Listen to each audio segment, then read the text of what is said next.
It's not. Yeah, we're rolling. Are you really? Yeah, really. Okay, so what do you want to know now? You want me to start Well, at the beginning? why don't you tell how you met each other? Okay. Well, you're going to start, Mr. Raymond? Okay. Okay, go. We met. Where? Where do we go from there? And then what happened? we met at a party in, we were both about 19, okay? And I had been dating someone else, and Mark had been dating someone else, but he and this fellow I dated were going to school in Ripon, Wisconsin. And there was a party. These were all Ripon college students, and I was University of Illinois. And so, Not yet. well, not yet. No, North Park. I was going to a junior college in Chicago. So we met at this party, and there was drinking going on. Mark was very friendly with everybody, even mixing drinks for the whole crowd. And at the end of the evening, as people left, Mark was the one at the door saying goodbye to everyone, you know, kissing or hugging all the girls as they left the party. So that was the very first time. First time she met me? Yeah, that we met. I'm not sure he could remember. I didn't have much to drink, but I can't say the same for him. Okay. So that was the first time. And then had just finished my freshman year of college that summer, and we met sometime in that summer. And then I did my sophomore year of college. This was at North Park in Chicago. And then for my junior year, I went downstate to the U of I, and I was living in a co-op house. The on U of campus. I is. I'm sorry, University of Illinois. University of Illinois, Champaign-Urbana. And I lived in a girls' co-op house. There were about 30 of us. We did all the cooking, the house cleaning, ordering of the food, taking care of laundry, etc., etc. And we had, our house mother was the woman who owned the house. Just a big old house. The girls, we were all on the second floor. How many girls? 30 girls. And shortly after the semester began, in September, I happened to be on kitchen duty. And one of the girls came back, and I had on a white uniform. I was sweaty, you know, my hair and she said, there's someone who's asking for you. And I didn't know anybody hardly on campus. I mean, this was the start of a new semester on a new college campus.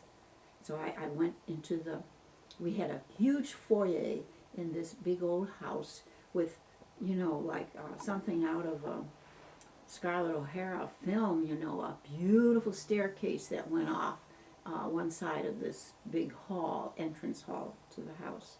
And anyway, Mark was standing there, and, hi, I'm Mark Raymond, remember me? I said, no. Oh, I met you at a party last summer. You were dating, you know, someone else. And I said, oh. And then it, you know, I made connections. Oh, the guy with the wearing blender full of whatever the drink was. You know, he was mixing and pouring drinks at this party. And I said, oh, yes, okay, yes, I remember.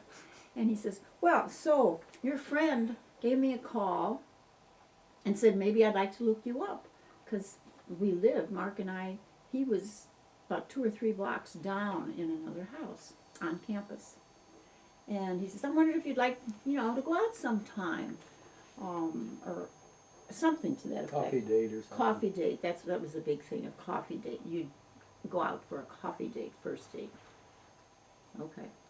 So, at that time, though I had not dated much, I had dated a few times another fellow there that was familiar with Philea. He was an ag student, and his friend met a very nice girl at Philea. That was the name of our house. And, you know, they got married. And so I think he was looking for a potential, you know. Scared you? It scared me a little bit, but I dated him for a while. Okay, so I was dating him. So out of the goodness of my heart, I said, wow, well, coffee date, that's really nice. I tell you what, I'll fix you up with a date with so-and-so. So I fixed him up with the date with one of our girls. Okay. So they went out. So a little while later, he asked again, and I said, "Oh, I'm sorry, but there's another gal, you might like to take out for coffee." So I set him up with another date, and that was the beginning of it. Being persistent. Yeah, Mark, being persistent. You want to explain how you finally got a date with me? Oh. The fella that lived in the house with me was an ex-paratrooper from the service. There were a lot of GIs that were going to school at the same time I was back in the 50s. And he heard of my plight, getting a date with Jean, and so he called her up and bawled her out and told her, didn't she realize that Mark was a serious engineering student? He was not a gadabout on campus, and he didn't have all the time in the world to And he just wanted to go out with for coffee. and so Jean was going blah, blah, blah, blah. She couldn't make up all the answers to go with what Gary was approaching her with. Gary was my friend in the house. And so she finally agreed. But I had to get her back home at a certain time because she had a date with Arthur, the other Arthur fella. from the going to the ag school. And who was looking for a wife. And so we got back from our coffee date and we're walking up the block and we saw Arthur's car in front of the house. Well, and we weren't walking. We drove with was he your roommate, Roger or somebody? He had a nice convertible, Mark's roommate.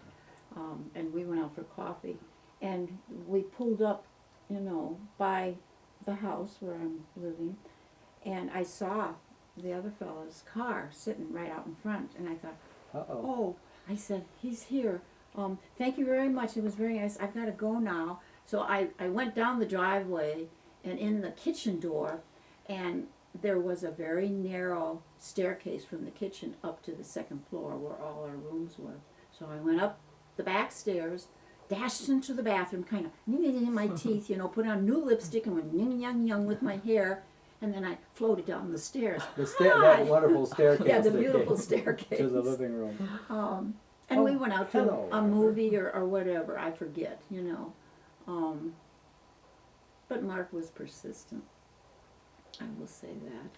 And to make a long story short, We eventually started to we date. started to date. And before you know it, it was Christmas. And on Christmas Eve, but the tradition in our family would be to go to an evening early service at our church. And then our family would go to my grandmother's. My mother's parents, who were born in Norway and came over here about 1900. And my grandmother, she had 12 or 13 children. So when the family gathered at my grandmother's, all the cousins and all the aunts and uncles, it was a big gathering. And Mark and I went to that because that was part of the tradition. And we were going to spend some time with my family, and then we would spend We were going to a midnight. midnight mass with Mark's family, who went to an Episcopal church. I went to a Lutheran church. And anyway, we got to my grandmother's, and people visited and talked. And it may seem strange, but in my mother's family, my aunts and uncles, whenever they got together, they ended up always playing poker Poker time. around a huge, huge dining room table in my grandmother's house. That could seat, 13 kids and all that kind of stuff. Well, and their spouses. And their spouses, yeah. And It's quite a gathering. so they were ensconced. They had gotten started in this poker game. And I kind of went around the room. And Mark said, well, Jean, I want to show you something. Let's go in the living room. And that from the dining room, which was a big long room like this, with a small kitchen back here, there was a very long hallway with 2 bedrooms and a bath, and then a very long, large large living room with a great big sunroom. That was my grandparents, they called them flats, okay? And they're on the 4th floor. So anyway, we go into the living room, we sit down, and Mark pulls out a ring case box, and he's got a diamond ring there. And he says, will you marry me? And Talking about somebody ready for marriage. and I was not expecting that. We talked about maybe Someday. I could no. We talked about I would wear his class ring, high school class ring, because we went into a store to size my finger for a class ring. Well, it wasn't a class ring. It was an engagement ring, and as it turned out, I had met Mark's parents, like at Thanksgiving time. So, they, rather I should say, they met me. They had an idea of who I was. And when Mark mentioned to his mother, that he thinks this is the one, he'd love to get her an engagement ring, she took off her engagement ring and gave it to Mark. And Which was the second one. She lost her first engagement ring, Yeah. and this was the second one that my dad had made up for her. so it didn't have as much meaning to her, as her first engagement ring. So anyway, she gave Mark the engagement ring and said, "Here, take this and make it into a ring for Jean." Well, So- actually, they took the stones out of it and put it into a ring set. That, Okay, a new setting. Yeah, right. Okay. Is that what you're wearing now? Yeah. Yeah. Well, do you don't have to take it off? This is going on it here. Okay. A solitaire and then some smaller stones either side of it. Yeah.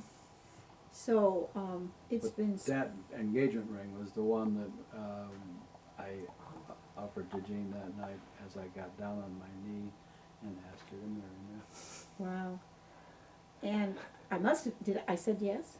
Yeah, Okay, I caught you by surprise. he did. And I said yes. I sort of was I don't move fast, okay? I don't do things quickly. I cogitate. And so I said yes, but I know in my mind's, I'm thinking, well, okay. This is just an engagement This is an ring. engagement ring, one can break in an engagement if one wants to. So that's how it got started. And so this was December, Christmas Eve, 1956. And you went around the table then. Oh yes, we went back into the dining room, where all my aunts and uncles and grandparents and parents were. And I went around the table. Is this graphically, can you pick this up? I would set my hand, lean over somebody's hand. shoulder. Well, yes, other hand, left hand, and And she'd say, I said, "Oh, that's that, a nice you have hand." good cards there, And then I'd go to another one, and they're playing busy. And finally, one of my aunts, she kind of looked at me and my hand. She says, "Jean, is that an engagement ring?" I said, "Yes, I'm engaged." Like this. And and I heard this later from my mother. And at that point, we were ready then to leave, because my grandparents lived in Chicago, and Mark's parents were in Park Ridge, a suburb of Chicago. So we had a goodly drive to get back to Park Ridge so we could attend this midnight mass with his family. But Mother told me later, at a later date, when we left my grandmother's, my father sitting there in shock, and he said, "Engagement ring? Well, what do you mean? An engagement ring? Engaged to be married? To be married?" He was shook up. But anyway, that was my father, my Italian father, and I only have one father. Anyway, that's how that started. That was December 56. 6. And I came home after exams and things, we had a break, even after the Christmas break, we had another between semester break, and I went home for a week and a half, and Mark stayed on campus to work, because he was working his way through school. And and he gave a pint of blood so that he could buy me a dozen roses to send, through or however, you send flowers across the miles. And so I received that, and Mark said, and we told my folks we'd wait until we finished school before we got married. But, another month later, Mark said, let's get married next summer. I said, but we told our parents we'd wait. Let's get married next summer. Anyway, so we were married, and I was the one who had to tell my folks during that break, by myself. So I told my mother first, and I said, could you tell Dad? Mark and I decided we'd like to get married this coming summer. Oh, and I was not with her when she spoke to my father, so I can only imagine. And there was one phrase that was used, and perhaps I'll not use it here, to be recorded for the, Posterity. for posterity. And at any rate, so in August of 57, we were married, and then we went back to school. I think, neither one of us took full-time semesters, because now we were married, paying rent and doing things, and there were two of us. So we each worked part-time and took classes. And so that was 57, and I was entering my junior year of college. So we had, is that right? Yes. Good grief. Or was it? Yeah, it was a junior year of college. At any rate. So we worked and we went to school. And during that next school year, Jean got pregnant. And so then that was Michelle. As things happen. As things happen. Let's make a baby.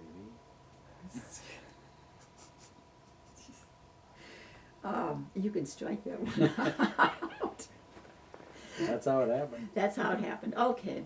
Anyway, so we had Michelle, and she was born in December of 58. So, okay, we're in 58 now. And So you did decide to make a baby. Oh, yeah. Well, absolutely. That's the only way it happens. Yeah. And so she was born December 58, and You pretty much stayed, did your courses full time. I ran a business on Yeah. the side. I had a decorating and construction business at school. And But I don't remember. This was 58 when she was born. I stayed home with Michelle for a little while after for she was. for a bit, for that first year, because I was nursing her and I wanted to be home with the baby, and so I, anyway, went back to school the next year, 59, and finished up. So I must have been my senior year. But anyway, I finished up. I was done with school, and Because you. and then you, we talked about it, and I decided Michelle was then a year old. Okay, I could find somebody to take care of Michelle during the day, and I would go work full time for a semester, because then we were going into 1960, January 1960, and Mark could finish up the courseworks that he needed to get his degree. So that's what I did, and I taught music at 2 schools out in the country, not too terribly far from the campus, in a very small town, Ogden, Illinois. I remember that. I had elementary school in the morning and high school in the afternoon, and I had mixed chorus, boys chorus, and band. And I really enjoyed that. The only thing is my emphasis all during school was on the voice and choral music. I mean, we had to learn things about the instruments, how to play them. Not that we played them well, but we had to know about them. but band was not my forte. But I did okay. I mean, I managed. And our two choruses, actually, we went to a spring, you know, they have, when the high schools gather for competition, you know, different places in the county. And my chorus, mixed chorus, and the boys' chorus, they took high honors in that. And the principal went with me to that particular thing, and he was very pleased.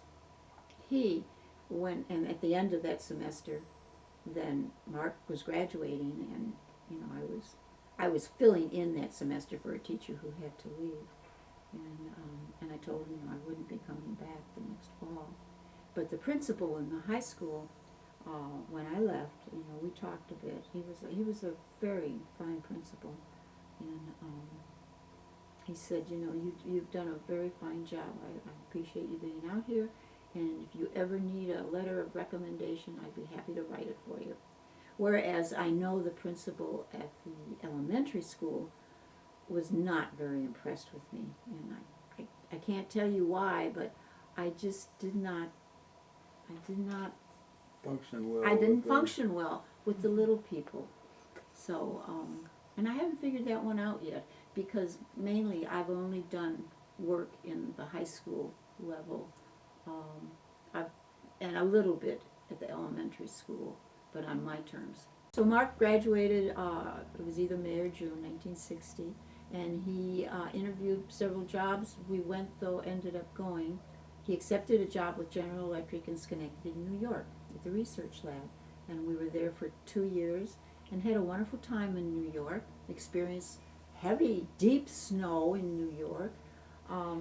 Michelle was old enough, though, by this time we could go to the local park, you know, and ice skate and pull her, you know, on a pond, a frozen pond, and pull her on a sled and down big hills in the park. So that was New York, and we made some very nice friends there. And then in '62, it was time for Mark to transfer to another GE plant, get more experience, and that was Hendersonville, North Carolina. And Mark started work in the spring or early summer of '62 in Hendersonville at the lighting, how is it called? Outdoor lighting department. But the big thing of the world? Or Old, and then we became the lighting system Center? department, and that was LSD, and they decided to change the name of that plant to something else having to do with lighting systems, because we were doing indoor and outdoor lighting. But wasn't it called the Lighting Center of the World, the GE plant Oh, here? yeah, Yeah. we were the outdoor lighting center of the world. Yeah. And we met many nice people there, and I was with them for between 7 and 8 years down here. And just before becoming vested, I worked for Kimberly. Vested You means left. vested means you get a retirement income. And just before I was to get retirement income, I left. And I went to work for Kimberly Clark. And they, again, wanted to promote me and move me out of town. And by that time, we had retired both our folks down here. And they lived within 5 or 6 miles of us. And had 2 more children. Our And other had 2 daughters were born. 2 here. daughters born at Pardee Hospital in Hendersonville, and early in the morning. And so we have 3 daughters altogether. Their and names? Michelle, Michelle. the oldest, is Carol, that's our redhead, bright redhead, and Catherine with the curly hair, so thick I could hardly get it brushed or wash it. It was so And thick. curly brains. And what do you mean by that? What do I mean by that? What do you mean by that? This is for posterity. She sometimes comes up with unusual connections in her thinking. And Very nice. yeah, all the kids are bright and do their jobs. And Yeah. I've raised wonderful grandchildren. We have 6 grandchildren. And one great-grandchild now, Ezra. Yeah. And he's a grandson. Whether he was a grandson or a granddaughter, he was going to be named Ezra. I was informed by Right. my granddaughter. And so our grandchildren are, first is Britt, then Jeremy, then Britt's brother Dallas, and then in there is Risa, and then Risa had twin sisters, and that's Lena and Anna. So we have 6 grandchildren. Right. And it's been wonderful living here, and our folks got to know our kids, Yeah. and also they got to know some of their grandkids as they were being born before they Our mothers. passed through the doorway. Mark's dad died in '67, so At 67. I mean at age 67. It was 74, right? Right. When he died. So he knew our girls, okay, but he never met their children, our grandchildren. And my father lived until 77, and he was 80. 80. So he also knew, our daughters, but never met their husbands or saw their children. And both our mothers lived till 94, 95, and so they knew all the grandchildren because they were all And born by then. and their great grandchildren. And their great grandchildren. Yeah. So okay, so that's been our life down here, and we've been involved in music. Mark has joined me, and sometimes I get upset with him because in some areas he's a lot more knowledgeable in music than I am, and it really irritates me. But you have a prettier voice. That's true. Yes. That's true. And I can't sing soprano at all, so I sing bass and baritone and sometimes a little tenor. But we've enjoyed our music time together. Yeah. And we've enjoyed being able to be with the grandmothers and with the grandchildren and have everybody fairly close by.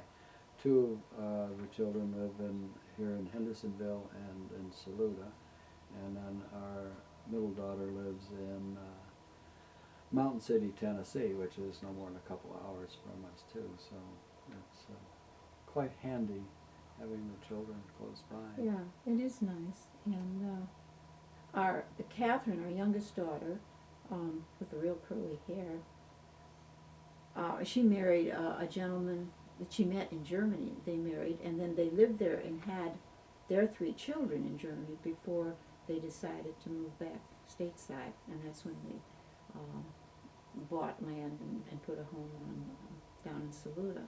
And we were happy to have them here. We have the smallest home of all our children. We have lived in a mobile home since 1970. Had to get our expenses in line with my ability to earn at the time.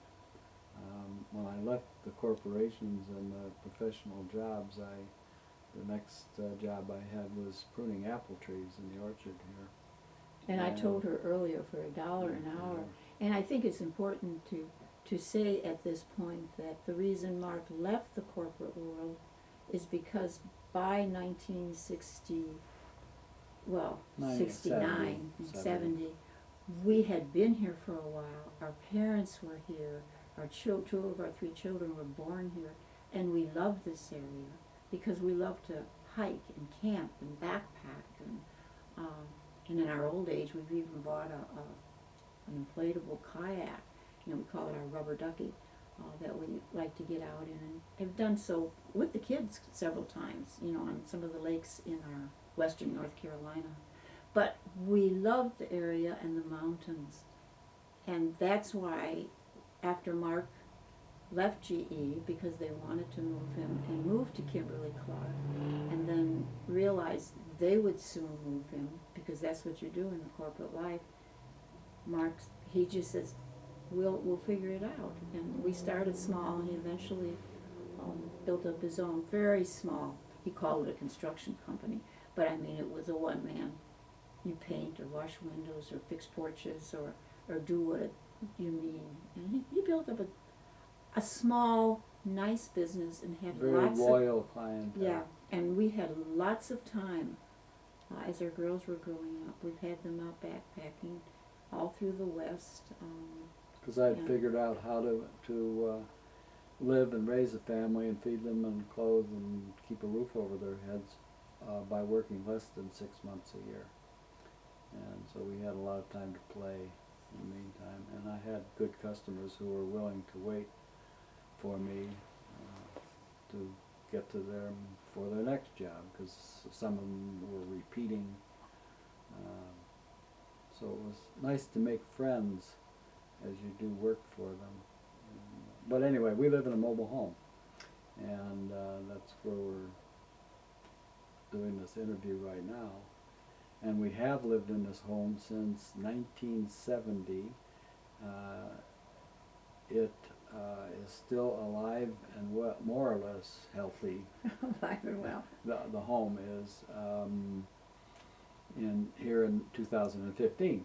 That's a long time for a mobile home to exist, but it's well made, and we, as things have died, like refrigerators and water heaters and so forth, we've let them go, and we heat with wood and do some of what people have called camping out. And the house in the wintertime floats down to around 40 degrees or so, and even when it's 0 out. And Except for our bedrooms, which we do not heat. Mark failed to indicate to you that our wood stove heats our living room kitchen area, which is kind of an L-shaped big open area, and then there is the door to the rest of the house. the door to the hallway, which the three bedrooms and bathroom, they reside there. So the back portion of our mobile home in the winter is on the cool side, and But it has many windows, and each window is a picture. yes, We have no drapes on the windows, so and lots of woods around, and greenery and bushes, and so I've never felt inclined, don't feel the need, and I know that would probably bother a lot of people. and most of the time as we wander around the house, we stay clothed, relatively. No, all the time, all the time. I don't wander around without my clothes on. I don't know about you, but anyway. Can you so- talk a little bit about to some of the family time in your house, and also You mean you when the girls spoke- were here? you spoke before about having Backpacking a and- horse, and just some of the activities that you enjoyed as a family. Well, the outdoors was a big thing. I grew up a tomboy, so I mean, I loved being outdoors and playing. But he grew up, and hunted and fished, and his dad, as he and his siblings got older, into their close to their teenage years, they went out camping. I mean, it's not camping like we do. We rough it, according to some people. But I mean, every weekend, and then maybe 2 weeks, when his father was off, got time off in the summer, to take his family camping. So Mark hunted, and he fished, and he canoed. And then when he went to Ripon College, is where he went his first couple of years, sometimes he went hunting and fishing during the middle of a semester and was gone for a few weeks. I don't understand how he did that and graduated, but that's probably another story, which we won't go into.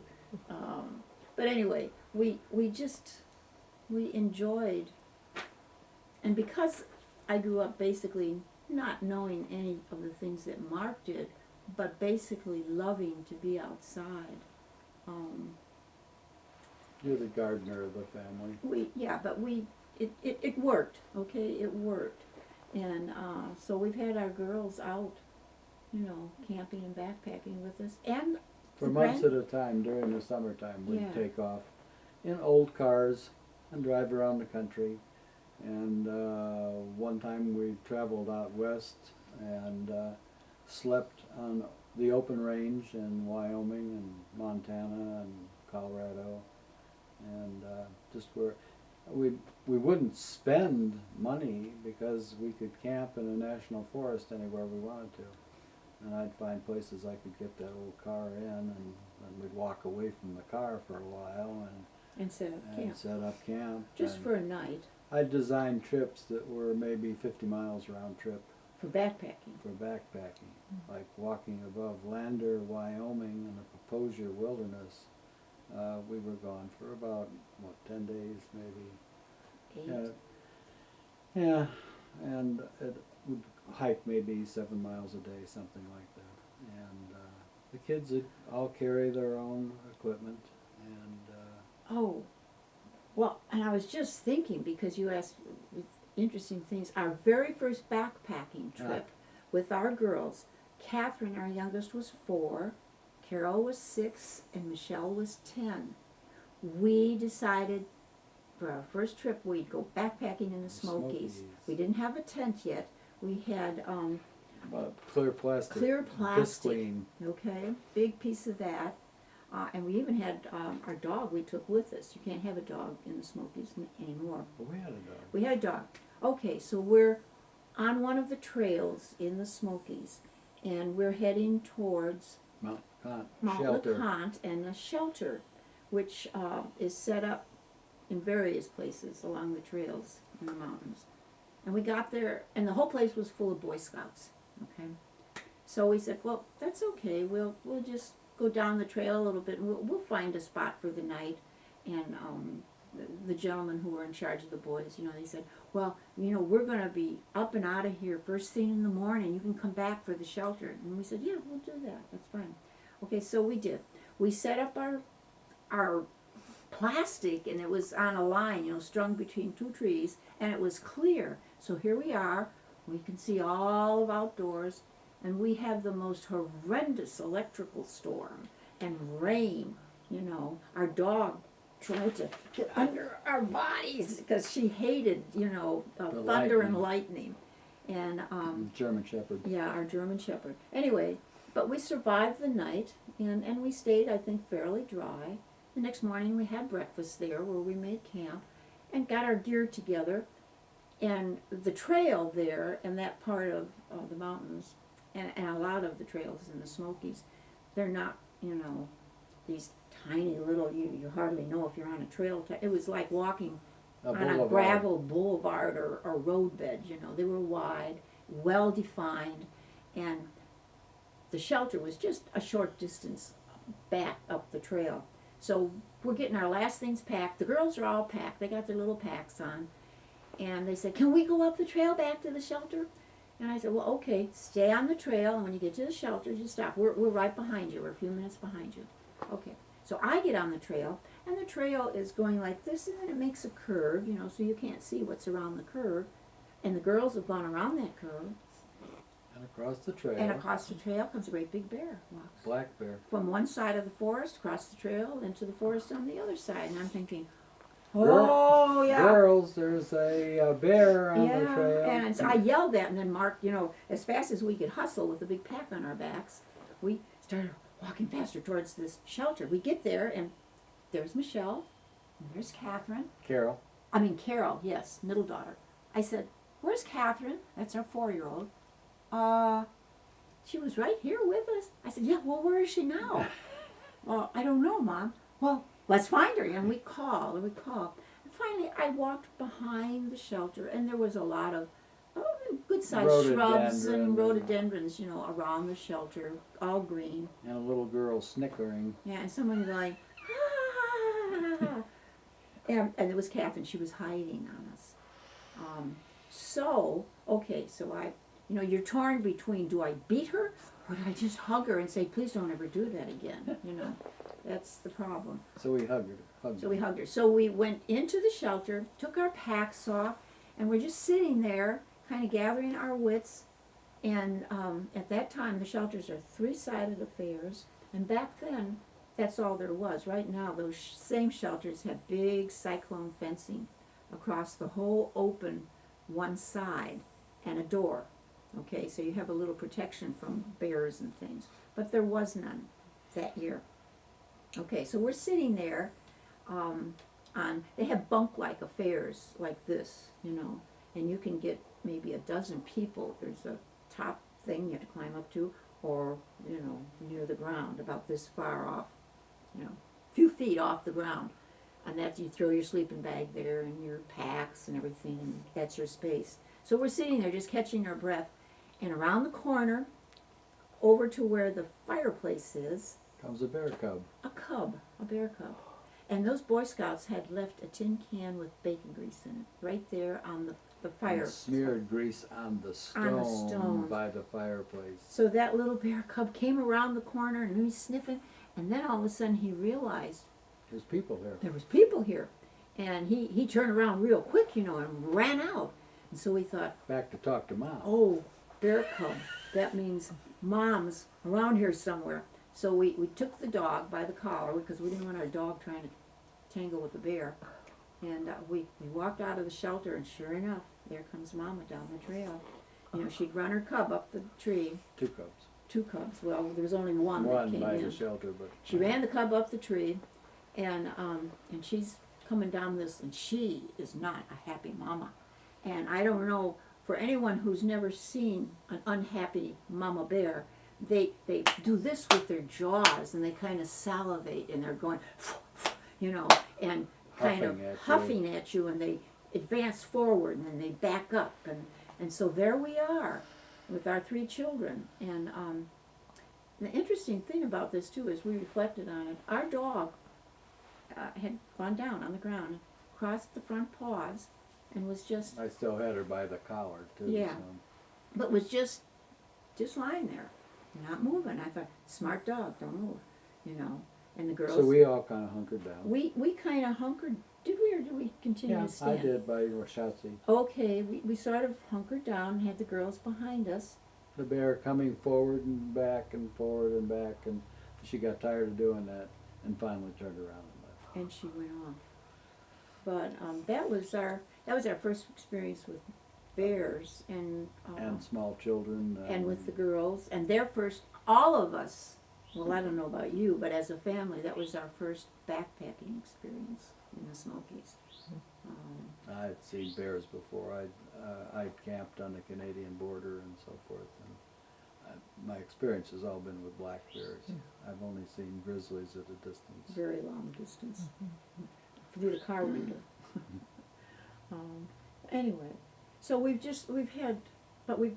done lots of nice things outdoors with the girls. And when the grandchildren came along, our Blue Ridge Mountains here and the skyline, not skyline, but the Blue Ridge Parkway, there are areas up there off the Blue Ridge Parkway, you know, which we've become familiar with, which are wonderful for hiking and backpacking and finding campsites kind of a little Off the beaten path. off the beaten path, yeah. And blueberries in the fall. When the children were smaller, we'd go out for maybe a series of weekends, and we'd stay long weekends in the fall. And they had even to explain that when they got back to school, because they had been absent from classes. But and they'd be called down to the office, and our daughter that does the talking is Carol. Right, Catherine had been Catherine tends called to be in. real shy. Well, she's quiet. She's a very quiet girl, or she was then. She was called into the office to explain, you know. Why they missed classes. And Yeah.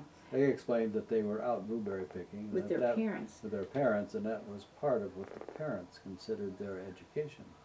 And But so, that's what the sister, the older sister, Carol, who's 2 years older than Catherine, I guess she then was called into the office too, and she said, well, my father thinks it's very important for us to get out and camp and learn all about the outdoors, and we're picking blueberries, and they think that's good. You know, she's our redhead. We've always said, you know, God help her, if she doesn't like a teacher, it's written in big Written letters. all over her I face. don't think you're a good teacher. You know, it's there. And we thought, I "You're-" don't agree with what you're saying. Yeah, right. So anyway, We've had fun as a family doing one thing or another. and then we've Backpacking and being outdoors is a lot of it, though. yeah, and as the girls got older, got married, and had children of their own, we took most of the grandchildren have been out with us at one time or another. We've got you know wonderful pictures of the grandchildren and stuff. done with them. And One summer we went out to southern Colorado in the Mesa Verde area, and that was a lot of fun. We had all the grandchildren, and some extra kids along with us, and oh, about 3 or 4 cars, 2 cars. yeah, we were doing a trip that we had done with our children. We're doing a We did it reprise on that. with our children and all the grandchildren, you know. So I think we had 3 cars going out there, and Durango some of the same places. and Skip and Dallas, who had broken his arm on this trip, they took the train from Durango to Silverton, which is a nice narrow gauge train trip through the silver mine country in that central Colorado. And because you're down in the silvery San Juans as far as Durango is concerned. And so we tried to make the trip interesting. We have, in Durango, they have rodeos during the summertime, and they'll ride down the main street of the town on horses and stuff like that.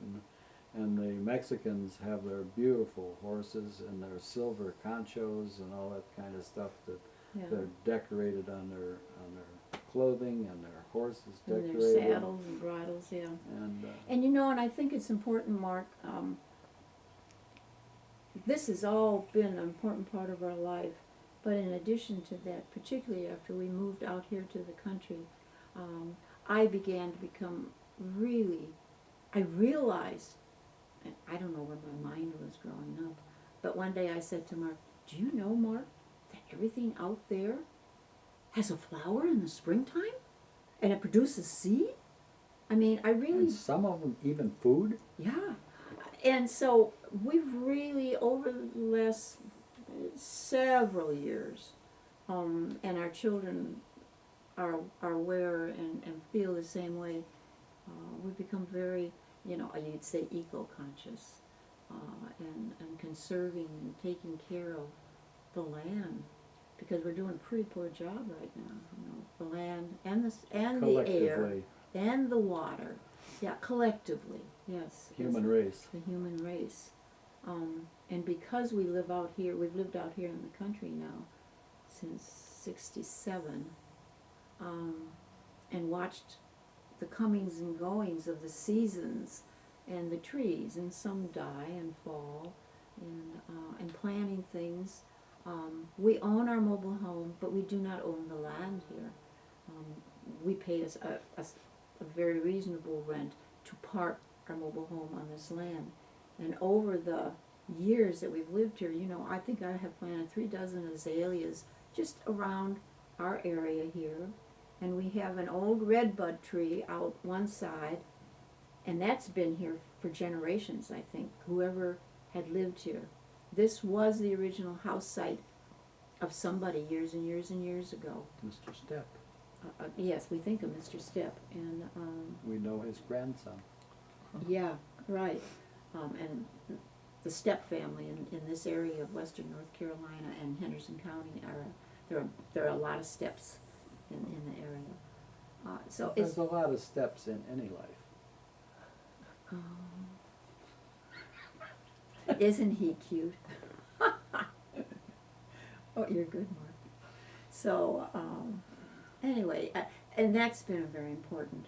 That and the children and the music, because we have sung in choral groups, as I mentioned earlier, all the way into our 70s, and I have directed some of them and sung with several different groups during the years, and so I've enjoyed music. And the kids are doing likewise. Yes, and Each one of them have been part of choruses and so forth, so they've enjoyed music as a central theme. that's been part of their life too, and we hope our grandchildren's life, and now great-grandson, and people. We did in 1990, we walked out our back door with our backpacks on, and we walked out to Franklin, North Carolina. Past the Appalachian Trail.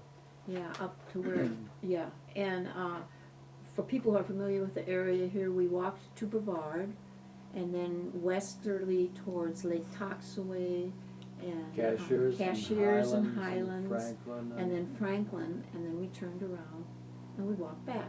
And part of the way back, about 3/4 of the way back, our oldest daughter and her husband and our first grandchild, Britt, who was only about 3 or 4 then, they came and joined us at a predetermined place, which was called Panthertown Valley. Which is a hanging valley of about 4,000 feet to the west of Brevard. Yeah, near Lake And, Toxaway.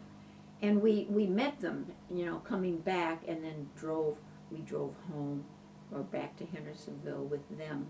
But we completed a 347-mile round trip. And one of the, Gone 6 weeks. one of the Met most, wonderful people on the the way. people. Mm. There was not a single person on the highway in a car who yelled at us or threw bottles at us. People invited us to come and stay in their RVs. They were up from Florida or whatever. For the and summer, yeah. Cooked us breakfast, and we had a wonderful time.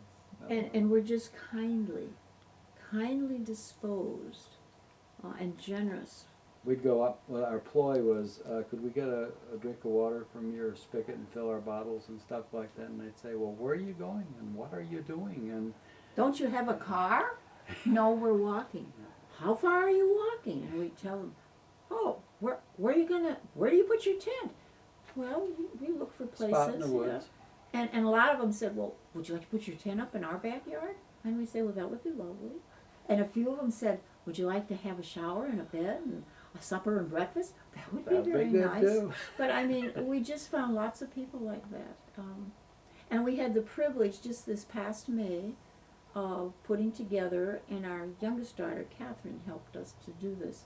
I had photographs of the walkabout, just, you know, dinky little run-of-the-mill photographs, no Album type thing. yeah, no special camera equipment. And we were asked if we could do a program, and I said, well, yeah, but At the Hendersonville Library. yeah, but anyway, Catherine helped to put it together with titles and, just extra Scanned stuff. all the photographs that Yeah. we had taken, all the stills, and scanned them into a program on the computer, and then we have a thumb drive, stick, and Not a thumb drive, flash drive. flash drive. It's on there, and And so the whole program is on there with our pictures and our captions and stuff like that. And then we just talked and over-talked for an hour and a half, yeah, we talked too much. reminiscing about this trip and trying to encourage other people to have likewise trips and just do the adventure of living. Well, and our granddaughter Britt, our daughter Catherine, took the photographs and put it on a flash drive and did some nice stuff with the photographs. And our granddaughter Britt came to our presentation because we just stuck our flash drive, into the... And videotaped us. And she videotaped us in the whole program. So, and we have, David Weintraub said that he has the equipment, and you probably know what he's talking about, to put that videotape together and make a DVD for us. So that hasn't occurred yet, but he's been a busy man. So I might tap him now that this big program is over with. But anyway, that was kind of neat. And we do have a beautiful DVD that my brother helped me make. One year we met Michelle and Skip up in the Boundary Waters in Minnesota, and we were out for 10 days or 2 weeks in the canoes. And Britt was only 18 months old, and we canoed and portaged, made a big circle. About a 50-mile loop in canoes. And my brother then, who's very knowledgeable on the computer, and he and his wife moved down here about 5 years ago. We took my photos, and he made 3, what do you call it? Well, 3 bands on 3 there. bands. First, he put in the pictures. Then he put in, I narrated that. And then we took Michelle's, that was her first Flute CD. CD, and So added it's the the music background. to the whole thing. So we have a beautiful, DVD really. It's got, music, voice, and photo of that particular trip. And of course the kids all have a And that copy was of that. a reprise of a trip that my dad and I took when I was 12 years old, which is when he got back from the Second World War. He decided he really wanted to do things with the family. And so the first thing that he did was take me canoeing to the boundary waters. Actually, we went out of Ely, Minnesota, different lakes than are shown on this trip with Skip and Michelle. But again, we were out and outfitted by Canoe Country Outfitters in Ely, Minnesota, and they provided the tents, the axes, and all the heavy equipment that was back in 1948, I guess. And so things get started, and it gets passed on from generation to generation. That have been a real boon. We have about 5 minutes left. Yeah. If you, What would you either or like? both of you have any kind of just message or reflection or just anything that you feel is sort of sums up your experience. You know, we've been asked more than once, and sometimes by strangers, particularly as we've gotten older. You know, look at those old people. And we've been married 58 years now this summer. And someone will say, so what is your advice on, you know, a long and healthy marriage? And both of us, our first comment is usually, you've got to be friends. Absolutely. And then hopefully you have some things you both enjoy doing together. You know, that's important. Family's important. Having an adorable wife is important too. And having a man who's so blindsided that he can't tell left from right. But anyway,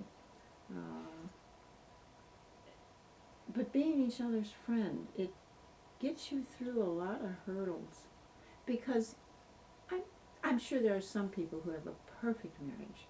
You know, everything just, you know, fits together smoothly, and Not this one. well, you know, we have our times because we're both individuals, and Mark's got different ideas than I do and different ideas than he does, but you compromise, and that's not to say one gives up their rights, but you find a common way to live together that's going to work for both of you. So And being in the moment, being where you are and enjoying the things that are present, so that you're not worrying so much about what happened yesterday or thinking so much about tomorrow that you're absent today. yeah, you've missed today. Yeah. And right now, as we're speaking, I'm looking out one of our windows, and our neighbor has the most gorgeous, huge bush. It's called a flame bush, and it's brilliant red. And there's a yellow, it must be some kind of maple tree beyond it a little bit, giving contrast to that red. And this is what we're surrounded with. You know, eventually all the leaves will be down. Then in the spring. Oops, getting leaky. Finish my sentence. Spring, it's a different set of colors and a different set of plants that come in. Everyone says, well, we got our time too, we can do this, and so forth. And so if you're present in the moment, you see all the gifts that the rest of creation is giving, so that you're a part of all this thing. I'm losing. I'm losing. We got another one. But, you know, we see, you know, friends and people who have left already. They're on the next journey. And Mark's 80, I'll be 80 next spring. So you don't know when your journey's going to end. Nobody knows for sure. But each day, one day at a time. And if we go on, you're going to have to shut off the camera. Because we've dug into the inner part here that's being affected. Anyway, life is beautiful. And be doing like her daughter did at Yeah. talking about her dad Yeah, I'm talking about us now. or her grandfather. Yeah, her grandfather. It's good to be in association and cooperation with a family and a group of people, and this is, I think, where it's at for everybody, to be in community. people are important. I think the main message out has always been out there, we're supposed to love one another and help one another and be available for one another. And it doesn't always work. And there are some people that you really have to grit your teeth with, try to be friendly, but it doesn't maybe work. But basically that's where it's at. So I think on that note, love makes the world go round. How about that? There you go.